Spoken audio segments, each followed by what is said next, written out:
धर्मेंद्र प्रधान का इस्तीफा हो गया है लगातार प्रोटेस्ट के बाद में, आखिरकार सबको कामयाबी मिली, क्या कहेंगे?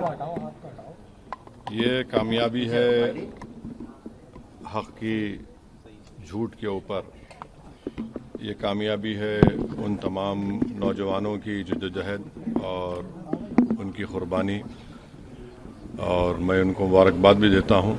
और आज का जो तब्दीली पैदा हुई है वो इस बात की तरफ इशारा देता है कि मोदी सरकार अगर ये समझ रही है कि वो जो चाहे कर सकती है, चाहे बुलडोज़र से घर तोड़ सकती है या फिर किसी को दबा सकती है, तो इस आंदोलन ने इस बात का उनको खुला पैगाम दे दिया है कि अब तानाशाही नहीं चलेगी। लोकशाही अगर चलाना है तो संविधान के दायरे में जिसको बाबा साहब अम्बेडकर ने बनाया उसके तहत चलाना पड़ेगा। और हम उम्मीद करते हैं कि मुस्तकबिल में, फ्यूचर में कोई पेपर लीक कहीं पर भी किसी प्रदेश में या फिर किसी हमारे देश के नेशनल जो एग्जाम्स होते हैं उसमें नहीं होगा।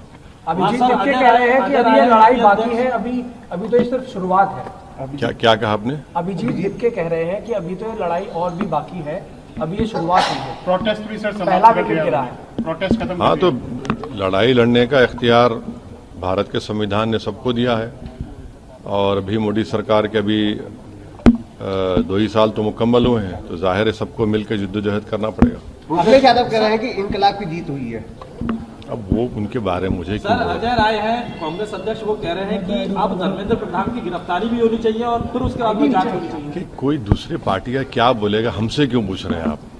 वो जवाब देंगे अपना। सर, लीडर ऑफ अपोजिशन के पे तो वो बताएंगे। सर, वो बोल रहे हैं कि लड़ाई जो है इस पूरे मामले में जो कार्रवाई है, जिन्होंने लाठीचार्ज किया है पुलिस वालों पे, उनके खिलाफ कार्रवाई होनी चाहिए और एक्शन सख्त होना चाहिए। आपका क्या स्टैंड है? 4 लोगों को पेलेट गन से गोली मारी गई और एक की तो आंख ज़ाय होने वाली है।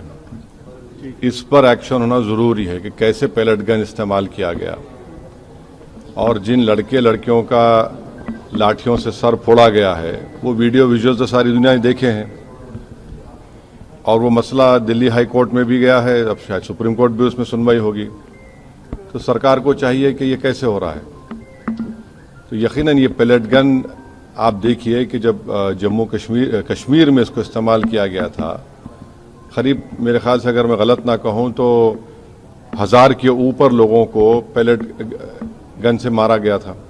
उसमें से 50-60 लोग बिल्कुल देख नहीं सकते हैं। तो पेलेट गन का इस्तेमाल जिन 4 युवाओं पर हुआ है उसकी तो तहकीकात होनी चाहिए।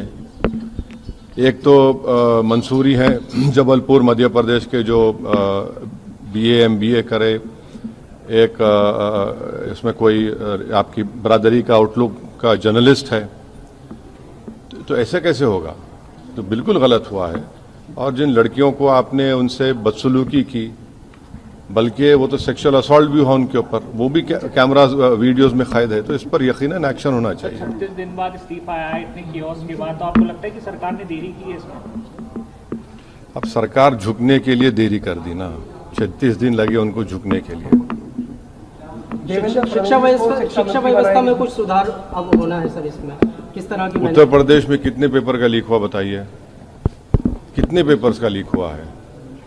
तो हम उम्मीद करते हैं कि ये देखिए, सरकार कह रही है कि 2024 में कानून बनाया पेपर लीक के खिलाफ, उसमें 10 साल और 1 करोड़ का फाइन लगाया। अब आप कह रहे हैं कि 10 करोड़ का फाइन होगा।